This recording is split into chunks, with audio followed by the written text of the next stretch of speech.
Dear student, आज मैं आप सभी को रासायनिक अभिक्रियाएं और समीकरण चैप्टर लेके आए हुए हैं। ये क्लास 10th का पहला चैप्टर है, यानी रसायन विज्ञान जो है उसका पहला चैप्टर है। अभी हम आपको इस वीडियो में आपको रासायनिक अभिक्रिया और समीकरण का पूरा चैप्टर बताएंगे, जिससे आपको आसानी से समझ में आएगा। हमारे दैनिक जीवन में प्रत्येक क्षण कुछ न कुछ परिवर्तन होते रहता है। दैनिक जीवन का मतलब क्या होता है? रोज दिन का हमारा जो जीवन है उसे बोलते हैं दैनिक जीवन। तो हमारे रोज दिन के जीवन में क्या होता है? कुछ न कुछ परिवर्तन होता रहता है, बदलाव होता रहता है। जैसे कि दूध से दही बनना, दूध का फटना, आर्द्र वायु में लोहे के सामान को खुला छोड़ देने पर उस पर जंग लग जाना। आर्द्र वायु क्या होता है? आर्द्र वायु का मतलब होता है अगर वायु में अगर नमी की मात्रा अगर रहता है, यानी जलवाष्प की मात्रा रहता है, तो उसे हम बोलते हैं आर्द्र वायु। तो जब आर्द्र वायु जो होता है उसमें अगर हम लोहा का वस्तु अगर हम खुला छोड़ देंगे तो उस पर जंग लग जाएगा। चावल से भात बनना, हमारे शरीर में भोजन का पचना, और हम लोग कुछ भी खाते हैं तो हमारे शरीर में क्या होता है? भोजन का पचना होता है। ये सभी क्या होते हैं? ये सभी रासायनिक अभिक्रिया कहलाते हैं। पूर्व की कक्षा में हम लोग रासायनिक परिवर्तन की जानकारी प्राप्त कर चुके हैं, यानी पूर्व की कक्षा मतलब होता है पहले की कक्षा। ठीक है, अभी हम आपको किताब से बताने जा रहे हैं, किताब से बता रहे हैं, समझा रहे हैं। तो पहले की कक्षा में क्या है कि हम लोग इसके बारे में जान चुके थे, और अभी हम पढ़ेंगे रासायनिक अभिक्रिया के बारे में। यानी रासायनिक अभिक्रिया किसे कहते हैं? तो रासायनिक अभिक्रिया का परिभाषा होता है जब कोई पदार्थ अकेले या किसी अन्य पदार्थ से क्रिया करके विभिन्न गुण वाले एक या अधिक नए पदार्थ का निर्माण करता है, तब वह प्रक्रिया रासायनिक अभिक्रिया कहलाती है। यानी जब कोई पदार्थ, दोस्तों आप लोग जानते होंगे पदार्थ किसे कहते हैं? तो कोई वस्तु जो स्थान छेदता है, जिसमें भार हो, द्रव्यमान हो तथा अवरोध उत्पन्न करता है, उसे पदार्थ कहते हैं। पदार्थ की जो है 3 अवस्था होती है, ठोस, द्रव और गैस।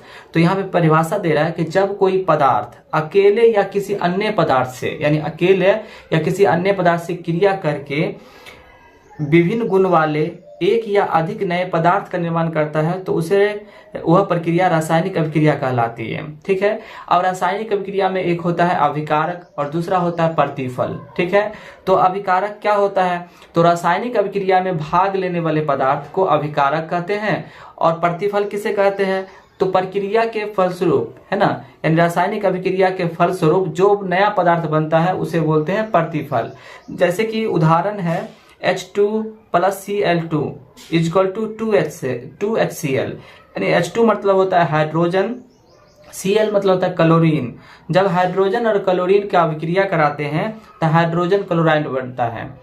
यानी हाइड्रोजन और क्लोरीन ये हो गया अभिकारक, और हाइड्रोजन क्लोराइड यानी 2HCl ये हो गया प्रतिफल। ठीक है, अब रासायनिक जो अभिक्रिया है उसकी कुछ विशेषता है। पहला होता है गैस की उत्पत्ति, यानी जब रासायनिक अभिक्रिया जब होगा तो उसमें से गैस निकलेगा। उदाहरण के लिए दानेदार जस्ता की अभिक्रिया जब हम कराते हैं हाइड्रोजन क्लोरिक अम्ल से, तो उसमें से क्या होता है? तनु सल्फ्यूरिक अम्ल बनता है और हाइड्रोजन गैस उसमें मुक्त होता है। तो इसका पहला हो गया गैस की उत्पत्ति। दूसरा है अवक्षेप का बनना। अवक्षेप क्या होता है? अवक्षेप का अर्थ होता है गंदगी या पेंदी में नीचे बैठ जाना। यानी जब हम कोई अभिक्रिया कराते हैं तो उसमें क्या होता है कि कोई पदार्थ क्या होता है, नीचे पेंदी में बैठ जाता है, तो उसे ही अवक्षेप कहते हैं। तो इसका दूसरा हो गया अवक्षेप का बनना। ठीक है, तीसरा चलते हैं। तीसरा है रंग में परिवर्तन। यानी जब रासायनिक अभिक्रिया जब होती है तो उसमें रंग में परिवर्तन हो जाता है। जैसे कि पोटेशियम परमैंगनेट के बैंगनी रंग के विलयन में थोड़ा थोड़ा करके नींबू का रस निचोड़ने पर विलयन का रंग, बैंगनी रंग धीरे धीरे गायब हो जाता है। यानी जब हम उसमें नींबू का रस जब निचोड़ते हैं तो बैंगनी का जो नीला रंग जो होता है वो धीरे धीरे, बैंगनी रंग धीरे धीरे गायब होने लगता है ना। उसके बाद इसका चौथा है ताप में परिवर्तन। यानी ताप मतलब क्या? हीट, गर्मी। यानी जब हम रासायनिक अभिक्रिया कराते हैं तो उसमें गर्मी में भी परिवर्तन होता है, या तो गर्म हो जाता है, या अगर कोई गर्मी देना पड़ता है, या गर्मी निकलता है। तो ये जो ताप में परिवर्तन होते हैं ये 2 प्रकार के, एक होता है उष्माक्षेपी और एक होता है उष्माशोषी। तो उष्माक्षेपी अभिक्रिया किसे कहते हैं? तो वैसे रासायनिक अभिक्रिया जिसमें उष्मा निकलता हो, यानी उष्मा का क्षेपण होता हो, उसे उष्माक्षेपी अभिक्रिया कहते हैं। उष्माशोषी क्या होता है? तो वैसे रासायनिक अभिक्रिया जिसमें उष्मा का शोषण होता है, यानी उष्मा बाहर से उसको दिया जाता है, तो वो रासायनिक अभिक्रिया उष्मा शोषी हो गया। तो ताप में परिवर्तन दो प्रकार से होते हैं, एक उष्मा क्षेपी के द्वारा और एक उष्मा शोषी के द्वारा। नंबर 5 है अवस्था में परिवर्तन। इसका नंबर 5 है अवस्था में परिवर्तन। कुछ ऐसे भी रासायनिक अभिक्रिया होती है जिसमें उसका अवस्था बदल जाता है, जैसे कि अगर वो ठोस रहेगा तो वो द्रव में बन जाएगा या वो गैस में बन जाता है। तो इसका ये रासायनिक जो अभिक्रिया है, इसका आपको 5 जो था इसका परिवर्तन होता था, उसके बारे में अभी आपको बताएं।